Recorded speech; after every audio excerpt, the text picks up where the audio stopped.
I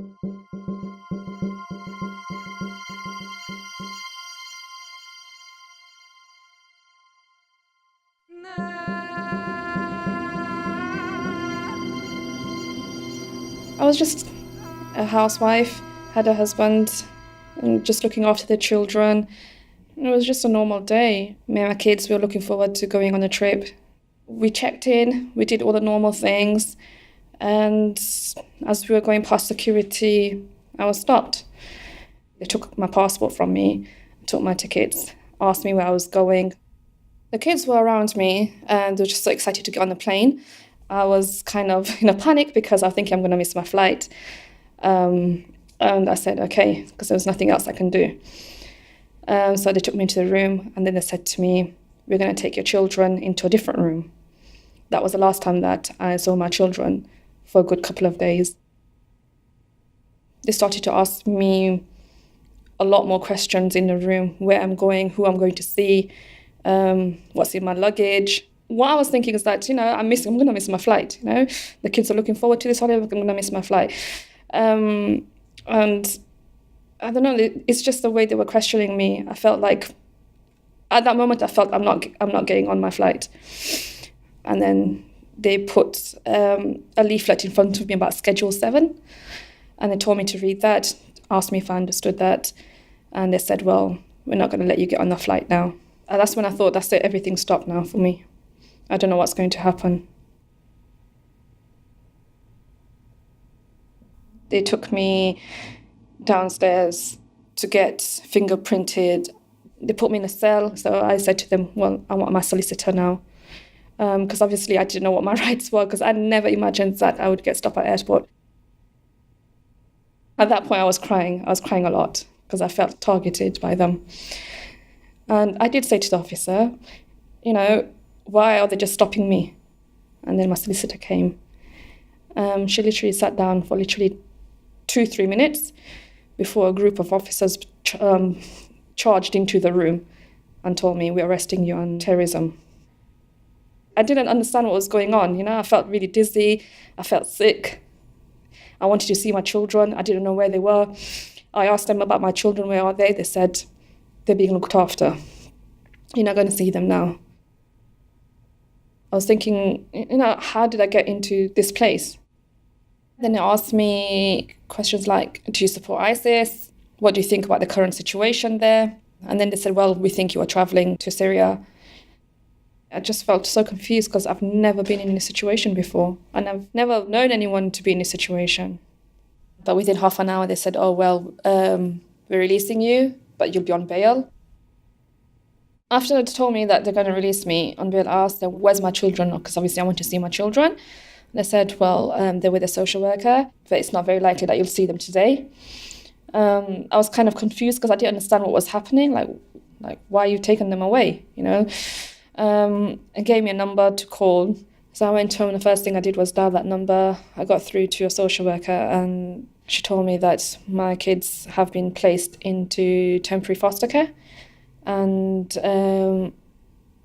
I can't see them until I've signed some papers. I said I want to speak to my children. And I did get to speak to my eldest one that evening, Do you remember what you said to her? She was crying.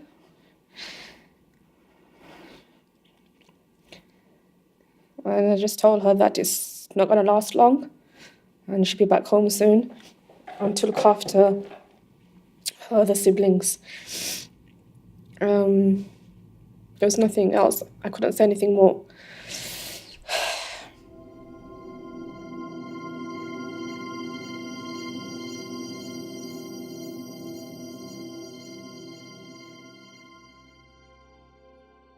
The social worker said to me that I cannot see my children until they've been interviewed by the police. So 2 days later, they got interviewed by the police.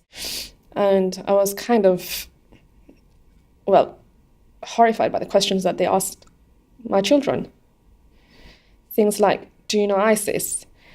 Has your mom ever spoken to you about ISIS? Do you know where Syria is?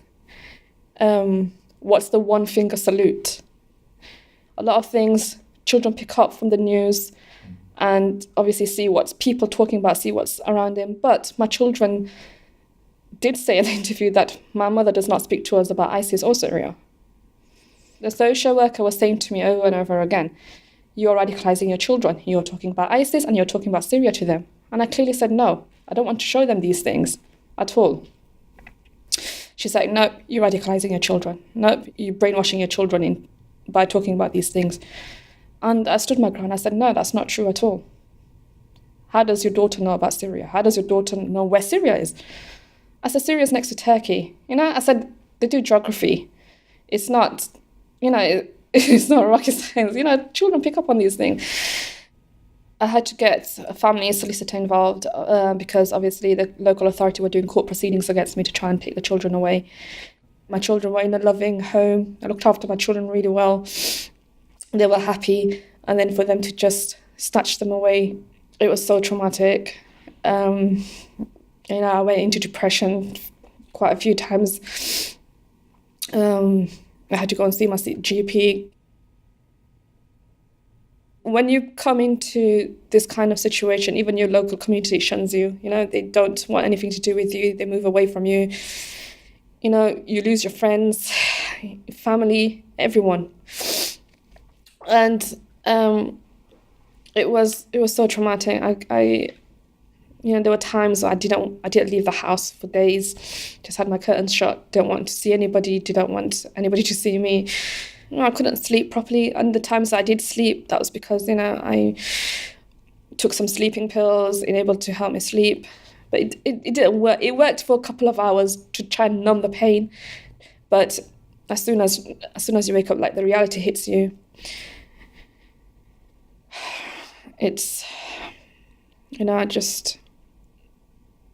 just even thinking back at that moment, it's just too upsetting.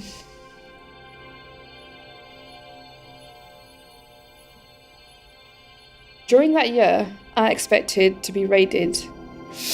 And when they did come, it was a massive, massive shock for me. I was coming home and two women, police officers, they called out my name. And I turned around thinking, who's called out my name? And I said, well, we have a warrant to search your property. As soon as I opened my front door, out of nowhere, as soon as those two women walked in, out of nowhere, 10, 15 officers walked in.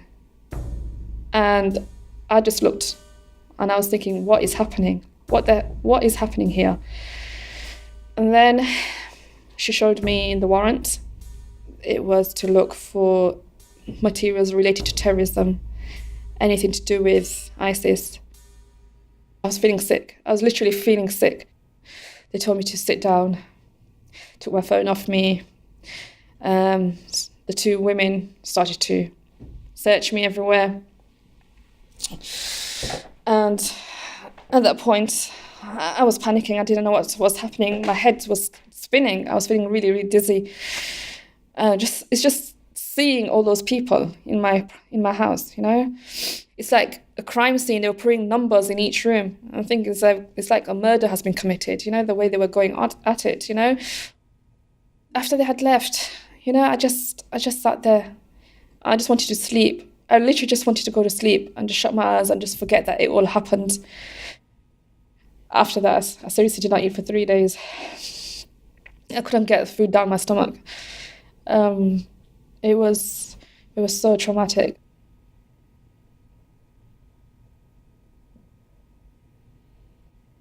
My children are with my family.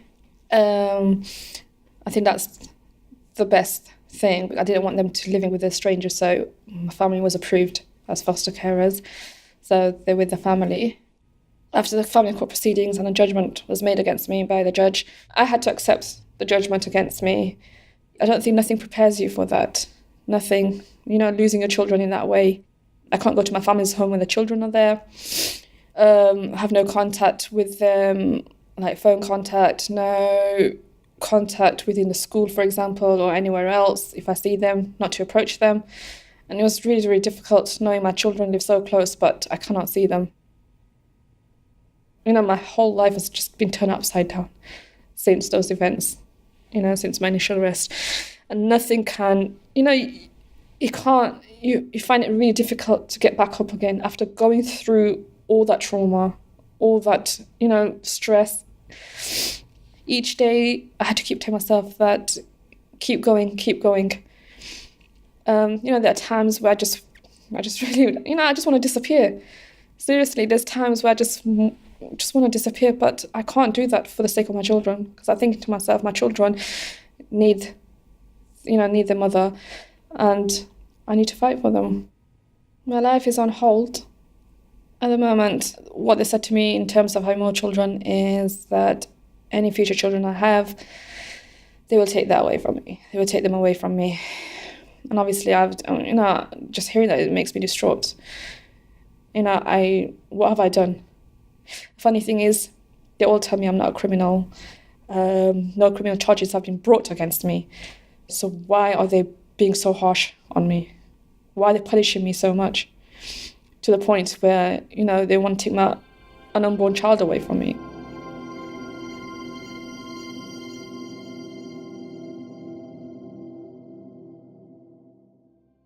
I was called into the police station because they said they want to give my property back. So I got happy because I'm thinking, okay, to have your property back, then there's no further action against you. So I went to the police station. They barely gave me anything back. I had a little chat with them, and they actually said to me, "Oh, you're not a criminal. You will have a record. You've never been charged. So good luck with your life." That's what they literally said to me. I said, good, okay. So I said, please get in contact with me when you need to give my other things back. And they said, yeah, it should be soon. I walk out the police station, literally just walk out. It's raining, and I turn around and I see a lady and a man with an umbrella. I was like, okay, who's this? What now?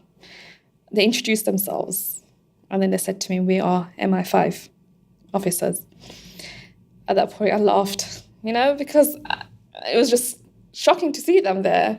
But at the same time, I was kind of half expecting them to come like 6 months ago, and then I laughed and I said to them, well, what took you so long? Then they did their little soft talk to try and soften me up. We want to help you financially. We know you're struggling. I said, no, I'm fine. I'm getting on with my life, as you well know about everything about me. I knew they know everything about my background, what I've been doing for the past couple of years, what I do every day, what I eat. I'm sure they know everything. So I said, no, I'm getting on with my life, I'm fine. They're like, no, you're not fine. Going from what you went through to now, it's a massive thing. You need the support. We can support you. I was like, no, I don't need your support. I'm fine, thank you. And then they said, well, we can help each other out. We can help you financially. They said, we have influence over your passport. We have influence over your children. We can support you with the children. But next time we want to speak to you, we want to take you to a hotel. And I said, okay, what do you want to talk to me about in a hotel that you can't speak to me about in here? They said, no, we can't speak to you here. We need to speak to you privately. But we'll call you in a few days. And I said, okay. And then 3 hours later, I get a text message from her to say that if I need anything, to give her a call on this number, and she's waiting for my answer. And I was kind of in a shock. I was like laughing to myself because I'm thinking, I can't believe I just had a conversation with MI5 officers. They tried to offer me all these like financial whatever, but I said no. I would never work for them. I wouldn't compromise my faith working for them when I know what their intentions are, targeting other Muslims. I wouldn't betray that. I wouldn't betray my faith. I wouldn't betray other Muslims.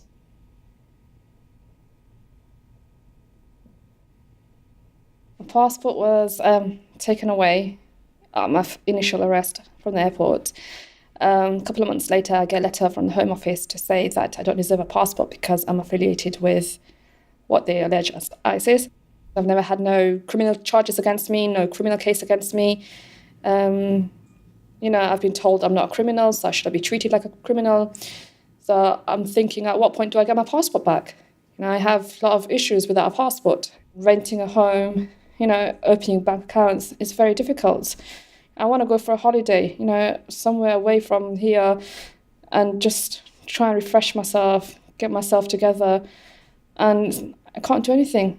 I'm stuck here in the UK, it feels like a prison for me, an open prison. I was thrown into this. I had no idea anything about what the police can do, how they can take the children away. I was oblivious to everything. But now I'm aware of it, I actually do support others as well in this situation.